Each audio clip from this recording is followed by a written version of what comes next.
Assalamualaikum warahmatullahi wabarakatuh.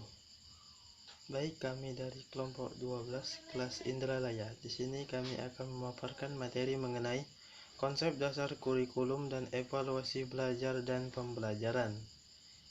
Di sini kami dari kelompok 12 beranggotakan, yaitu yang pertama saya sendiri Hafiz, yang kedua yaitu Asdiarto Wijaya, dan yang ketiga yaitu Punarbawa Daifullah. Dengan dosen pengampu yaitu Bapak Dr. Andes Iqbal Balian MPD dan Ibu Dewi Pratita SPD MPD. Baik, langsung saja. Adapun submateri dari materi kita pada hari ini yaitu yang pertama, pengertian kurikulum dan peranan kurikulum dalam pendidikan. Kedua yaitu konsep kurikulum dalam pendidikan. Ketiga, evaluasi belajar dan pembelajaran. Keempat, jenis-jenis evaluasi dan pembelajaran. Yang kelima yaitu tujuan evaluasi belajar dan pembelajaran. Keenam, peran guru dalam evaluasi belajar dan pembelajaran. Baik, langsung saja. Adapun materi yang pertama yaitu akan dijelaskan oleh Saudari Asdiarto Wijaya. Baiklah, saya Asdiarto Wijaya. Saya di sini akan menjelaskan tentang pengertian kurikulum. Pengertian kurikulum adalah kumpulan rencana tujuan, materi pembelajaran, dan bahkan cara mengajar yang digunakan sebagai pedoman oleh para pengajar demi tercapainya tujuan akhir dalam pembelajaran. Secara etimologis, kurikulum berasal dari kata yang dapat diambil dari bahasa Yunani, yaitu kurir yang berarti pelari, serta curer yang artinya tempat berpacu. Istilah ini dahulunya digunakan dalam dunia olahraga. Jika ditinjau dari segi istilah, kata kurikulum dapat diartikan sebagai suatu jarak yang harus ditempuh oleh seseorang pelari agar dia bisa mendapatkan medali atau penghargaan lainnya. Kemudian hal tersebut diadaptasi ke dalam dunia pendidikan menjadi sejumlah mata pelajaran yang harus dipelajari dan ditempuh oleh seorang peserta didik demi mendapatkan ijazah sebagai penghargaannya. Menurut Profesor Dr. Nasution MA, dalam bukunya yang bertajuk Kurikulum dalam Pengajaran, beliau menyatakan bahwa kurikulum adalah serangkaian rencana yang disusun demi melancarkan proses pembelajaran. Rencana tersebut dilakukan di bawah bimbingan dan tanggung jawab lembaga pendidikan dan para pengajar di lembaga tersebut. Peranan kurikulum dalam pendidikan. Sebagai program pendidikan yang telah direncanakan dan yang secara sistematis, kurikulum mengemban peranan yang sangat penting bagi pendidikan siswa.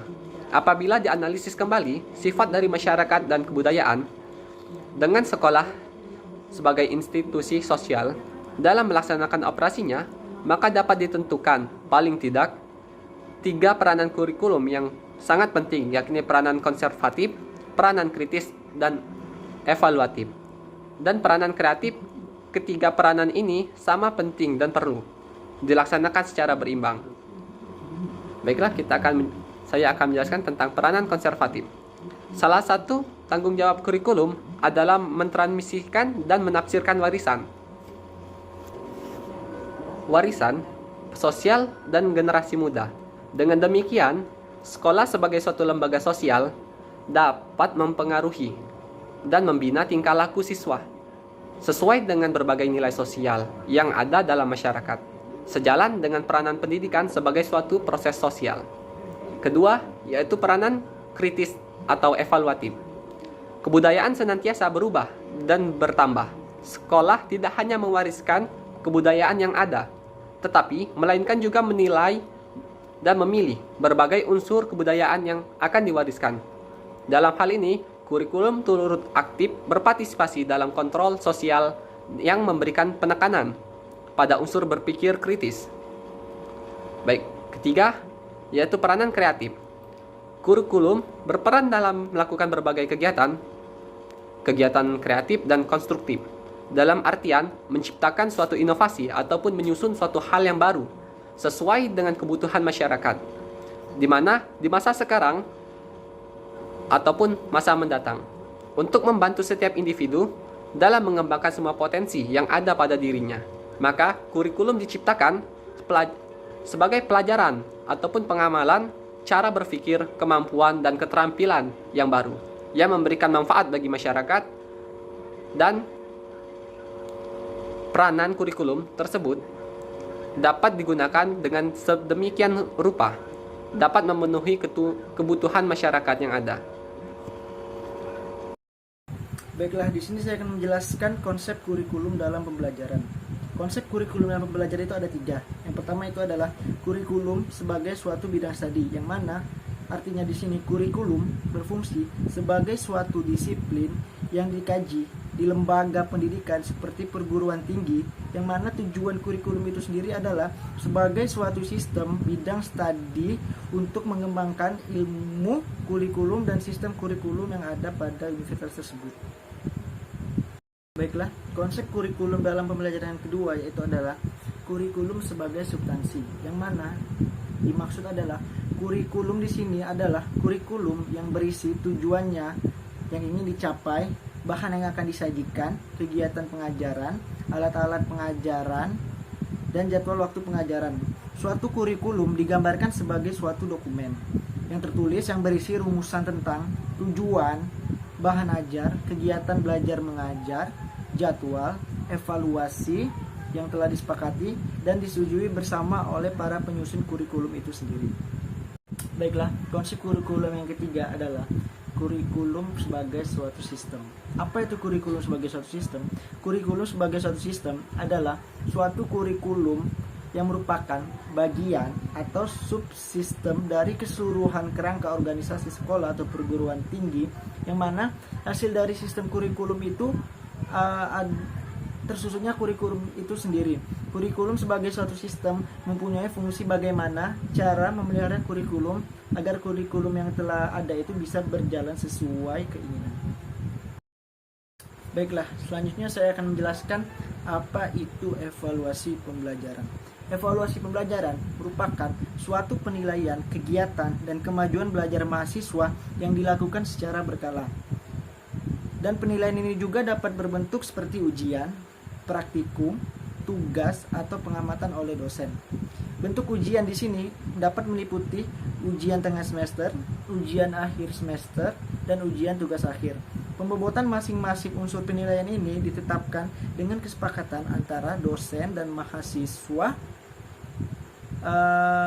dan dosen pembina mata kuliah berdasarkan silabus mata kuliah yang telah diatur dalam pedoman akademik masing-masing program atau fakultas studi setara fakultas program pasca sarjana. Baik, nama saya Hafiz. Di sini saya akan melanjutkan materi mengenai jenis-jenis evaluasi belajar dan pembelajaran, yaitu yang pertama pretest dan posttest. Pretest adalah kegiatan yang dilakukan oleh guru secara rutin setiap memulai penyajian baru. Kemudian untuk posttest adalah kebalikan dari pretest, yakni kegiatan evaluasi yang dilakukan guru setiap akhir penyajian materi. Yang kedua yaitu evaluasi diagnostik, yakni evaluasi diadakan setelah selesai penyajian sebuah satuan pelajaran yang bertujuan untuk mengidentifikasi atau menelaah kelemahan-kelemahan siswa beserta faktor penyebabnya.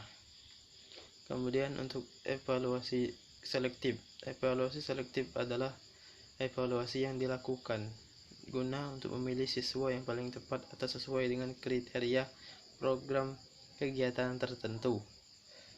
Kemudian yaitu evaluasi penempatan, yakni evaluasi yang digunakan untuk menempatkan siswa dalam program pendidikan tertentu sesuai dengan karakteristiknya. Selanjutnya itu evaluasi formatif. Evaluasi jenis ini dapat dipandang sebagai ulangan yang dilakukan setiap akhir penyajian satuan pelajaran. Terus evaluasi sumatif, yakni evaluasi yang dianggap sebagai ulangan umum yang dilakukan untuk mengukur kinerja akademik atau biasa dilakukan untuk menentukan hasil dan kemajuan belajar siswa. Selanjutnya yaitu ujian nasional. Nah, ujian nasional ini prinsipnya sama dengan evaluasi sumatif, yaitu sebagai alat penentu kenaikan status siswa. Selanjutnya yaitu tujuan evaluasi belajar dan pembelajaran. Yakni yang pertama yaitu tujuan umum, yakni tujuan umumnya yaitu untuk menghimpun bahan-bahan keterangan yang akan dijadikan sebagai bukti mengenai taraf perkembangan atau taraf kemajuan yang dialami oleh para peserta didik setelah mereka mengikuti proses pembelajaran dalam jangka waktu tertentu, serta mengetahui tingkat efektivitas dari metode-metode yang pembelajaran yang telah dilakukannya dalam proses pembelajaran selama jangka waktu tertentu. Kemudian untuk tujuan khusus evaluasi, yakni untuk merangsang kegiatan peserta didik dalam menempuh program pendidikan untuk mencari dan menemukan faktor penyebabnya, keberhasilan dan ketidakberhasilan peserta didik mengikuti program pendidikan sehingga dapat dicari dan ditemukan jalan keluarnya atau cara-cara perbaikan dalam evaluasi belajar dan pembelajaran. Yakni pertama, guru sebagai jaksa. Tugas jaksa dalam hal sidang pengadilan yakni mengumpulkan bukti dan menuntut terdakwa. Dalam hal ini peran guru adalah menyiapkan tes untuk mengumpulkan data hasil belajar. Berdasarkan data yang diperoleh, siswa dituntut agar selalu serta bisa hingga belajar mencapai tujuan atau menguasai kompetensi tertentu. Kemudian peran guru sebagai pembela, yakni guru berusaha membelajarkan siswa dengan sebaik-baiknya agar pada akhirnya dapat menyelesaikan tugas, ujian, dan sejenisnya dengan baik. Kemudian peran guru sebagai hakim. Guru dalam hal ini mendasarkan sebuah tuntunan agar siswa rajin belajar dan pembelaan melalui pembelajaran. Guru membuat keputusan apakah siswa dinaikkan atau tidak, serta diluluskan atau tidak, dan keputusan lainnya. Dengan demikian, agar keputusan guru tidak salah dan merugikan siswa, maka keduanya peranan tersebut harus dilakukan secara seimbang. Demikianlah.